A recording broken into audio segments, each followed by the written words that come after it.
Hi, behind me is a former monk monastery. Back in 1904, monks used to brew beer here in this building.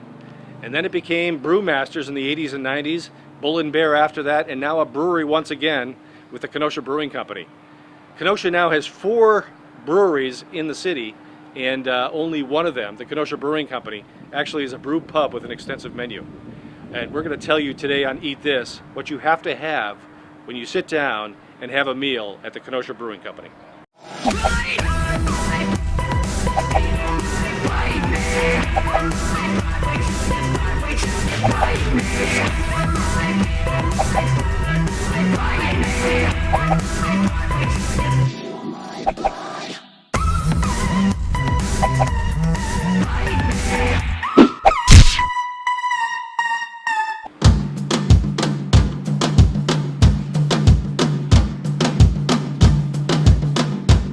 We're here with Nick Gochis. Nick is the owner, manager, does it all here at Kenosha Brewing Company. And we're in the brewing room. This is where it all takes place? This is definitely where all the magic happens. So like this right here, this is what we were looking at before. This is the mash tun. So all the grains kind of come up from here, shoot down straight into it. Yeah, so we take the grains from here, they go right down the chute into here, into our mash tun. Right down the chute, and it goes directly into the tank. Straight down in there. So it gets mashed here, and then it goes from here to... All automated, hits the button, transfers it straight into the boil here. And then from the boil, he usually does like a 60-minute, 90-minute boil, depending on what he's making. And then once again, all automated, transfers straight into the fermenters that are in the other room. And everything you brew comes through these tanks? Everything, everything.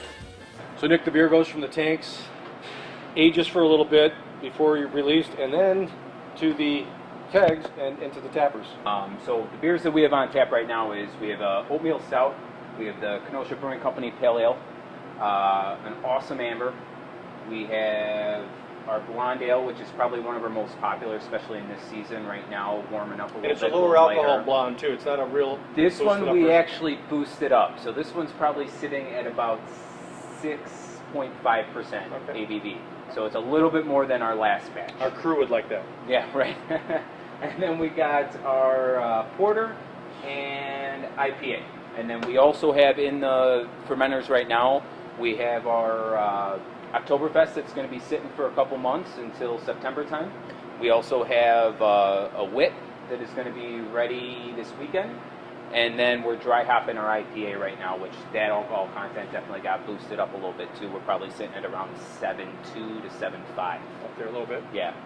Well, let's try one of these monsters here. I'd like to try the blonde and the IPA. All right.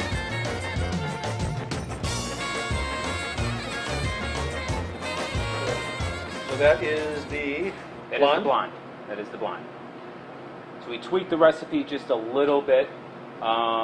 We might have had one beer too many in the back while we were brewing it, and we let it go a little too high. But soft and creamy though. Still really nice. Still light. How about that IPA?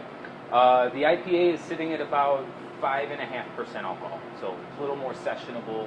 Nothing crazy. Not a big IPA like most are doing right now. No, very mellow, refreshing. If you like beer and any types of beer, it's definitely a great choice for you. The hops don't kill you, but you know it's an IPA. Right.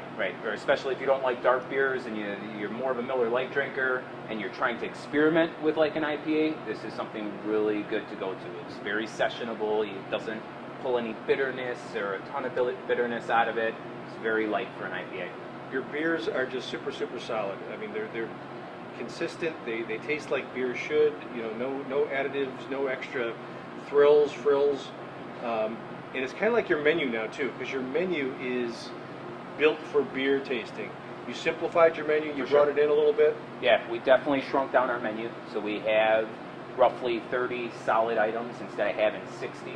So the items that are on there are fantastic. Our tater tot poutine is great. Our French onion soup that we're going to be trying later is outstanding. Our smoked wings are different. You know, and if you like smoked food, you'll love the wings here. There's 2 particular sauces that we make that are just fantastic with our wings. And then we're going to be trying the pork shank. So we kind of shrunk down the menu so we concentrate individually on dishes. But you're a Greek family, you come from a Greek family, and you stuck with some of the Greek favorites too. You stuck with the gyro, and you stuck with the saganaki. We did. We definitely stuck with those two. Our gyro, we sliced it off the cone, Our saganaki we make in-house here.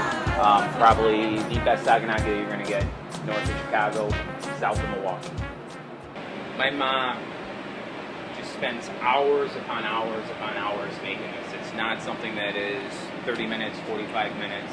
She literally spends probably about 3 hours, 4 hours making this soup. So she takes a lot of pride in it. Now, it's not your ordinary French onion soup. They raved about a place back in like the 70s and 80s in Chicago.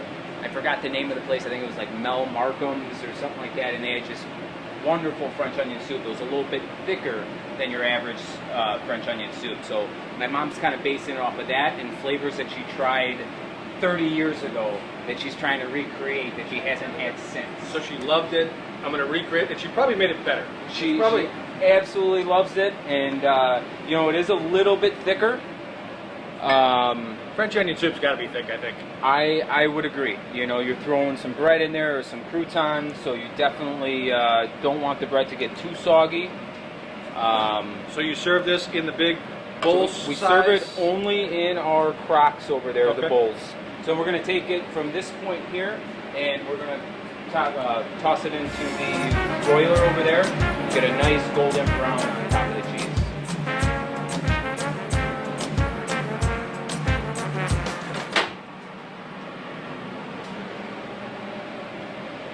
Alright, so this is the French onion crock, and we got a couple cups here.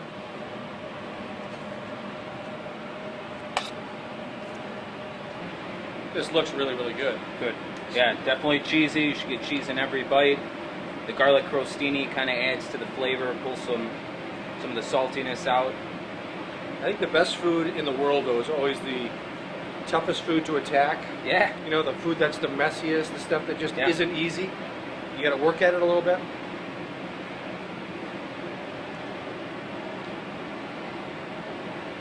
A lot of flavor, very thick, but not too salty. Yeah. French onion that gets too salty is really hard to eat. Yeah, you can't even finish the full bowl if it's too salty. It's really good. Kudos to your mom. It's really, really tasty. I have no part in this dish, so that's all her. The smoked wings are mine, though. I'll take credit for those all day. So you've got a unique dining area here. You've got a nice sized bar. Yep. You've got a room that you can break down into 2 banquet rooms. You can handle bigger parties, big weddings. How many people can you do for a wedding? So typically for a wedding, 150 or less.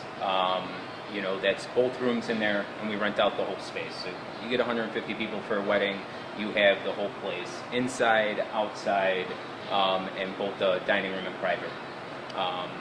We do a lot of baby showers, a lot of wedding showers, birthday parties. This space is really nice, you know, and especially now in what everybody's looking for in a wedding venue or a baby shower venue is all rustic. And that's exactly what this place is, being over 120 years old. What are your customers saying about the change, when you change from Bull and Bear to the brewing company? I think they're enjoying it. I think they're enjoying the new staff. I think they're enjoying the new menu. I think they're enjoying us updating the facilities a little bit to kind of bring out what this building is. So you guys do a lot with the smoker.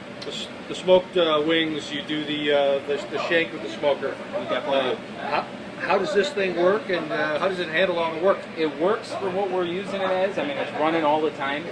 It's time to upgrade the model, I think, with how business is going and everything like that. Looks like my dorm refrigerator. I know, right? So we definitely are doing it all the time. We're smoking wings every day. We're smoking our shanks every day. We braise the shanks before, and we just kind of put it in just for a little bit, just to absorb some of that smokiness into the meat. They should be done and ready to rock and roll. We'll find out. Ooh, yeah. All right. And then we got the wings over here. We're going to pop it in our broil just for a minute, just to brown the top.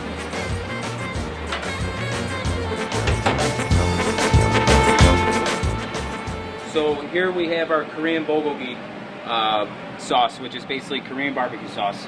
And then this is our KBC sauce, which is a mixture of buffalo, barbecue, and honey. These two sauces probably go best on the smoked wings. One more time. Korean bulgogi. Korean bulgogi. Bulgogi. Bulgogi. Really fantastic sauce. Just something delicious. I like to say it. Bulgogi. Bulgogi. That's my new nickname. There you go. So we just kind of put these in for literally 2 minutes. Just get them nice and toasty on the outside. It gives a nice crunch. Sometimes if you don't do it properly with the smoking process, the skin on the wings becomes very rubbery. So this kind of helps in that factor, just in case they weren't perfect out of the smoker, which in this case, they're going to be perfect one way or another. Give them a nice shake and toss. A nice shake and toss. You definitely don't want to over sauce them because then it'll take away from the smokiness. You could always order more sauce if that's how you like it. But usually that works good. Bulgogi for you. Thank you, sir. Very curious to try this. They're good. Because of the smoker, they were like absolutely fall apart tender. Yeah, for sure. Really, I mean, really good. The meat just pops right off. Really, really good. Good. I'm happy you enjoyed Fantastic. it. Side-by-side comparison. The KBC sauce itself. Yeah.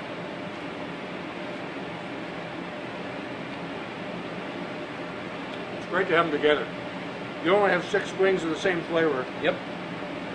The Adds a Korean, little variety. the Korean both really bulgogi good. has a little bit of the salt. You get a little saltiness to that one, and then you jump to the KBC, which is a little sweet and spicy. But either one, even if you don't like heat, it's not going to offend you. If you do like heat, you're going to get enough to flavor your palate. For sure. Really good. So we pulled the pork shank out of the smoker. Yep. Put it on the flat top to get it hot, and it's been sitting there about 5 minutes. Yeah. Couple minutes. Yeah. Couple- Not even needed, but just literally a minute or two on each side, just as we start putting together the plate, just to keep it hot. Get some real mashed potatoes in there. That's some mashed potatoes. That is some mashed potatoes. I'm gonna grab this shank right here. Already kind of falling off the bone. Get it set. Just a little drizzle of our maple bacon glaze. Top it off with some sour cream.